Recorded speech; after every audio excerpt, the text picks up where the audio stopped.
O nwere mkpụrụ osisi ịtọ mma wepụta ya kịta. Ị mara safee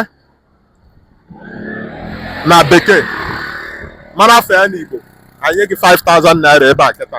Ịghọta ihe m kwuru? Ọkwa ya? O nwere mkpụrụ osisi ịtọ mma wepụtara gị. Ị mara fee na bekee, mara fee na Igbo, anyị ga-enye gị 5,000 naira ebe a. You dey ready? I'm ready. You dey ready? Yeah. Okay. Let's go.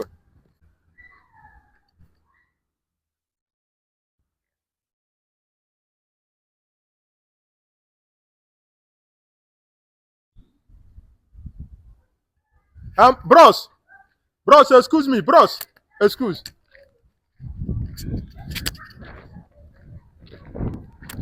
Excuse, bros. Biko.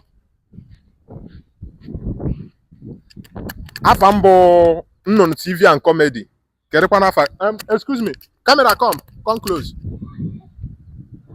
Come on, Biko, eweliwe, give us a little of your attention. Afa mbụ NunuTv and comedy. Kedụkwa n'afa gị? Afa m Young. Onye ji wee mara m n'ogbe. Okay, afa gị bụ Young. Ya ka eji wee mara gị n'ogbe kwe? Yes. Biko, o nwere obere challenge anyị na-eme.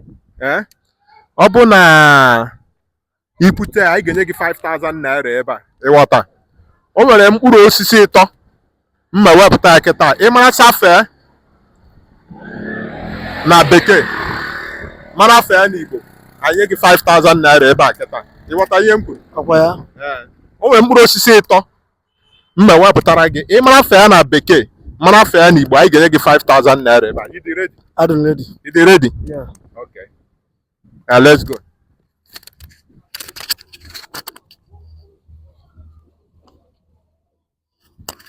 Akwị ma mkpụrụ osisi a? Ama m ya. Kedu afọ? Ube. Ube kwe? Yeah. Kedu afọ ya na bekee? I forgot. You forgot? Yeah. Ọ dage. Ọ sị I forgot. Okay.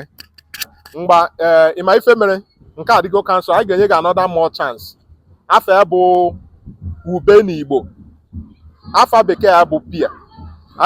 Nke adịgo cancel, anyị ga-eweta mkpụrụ osisi ịtọ ọzọ na gosi gị ịmara safia nye gị 5,000 naira. Akwị ma ihe nke a bụ? Ama m ya. Ka ihe bụ nke a? Na English ya bụ granite. Na English ya bụ gịnị? Granite. Granite. Kedu afọ ya n'Igbo?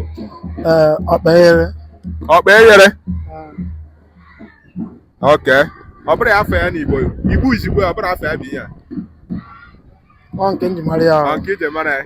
Ụmụnne m, ọ sị na ọkpaeghere. So ọ dage. Ihe a bụ granite n'oyibo. Afọ Igbo ya bụ ahịekere. Igbo izigbo ya. So ụmụnne m, ọ dago na ya. O win hụ challenge anyị. Nke aga. So bye bye yo. Check us now. Ka anyị kelee. Daalụ. Next time.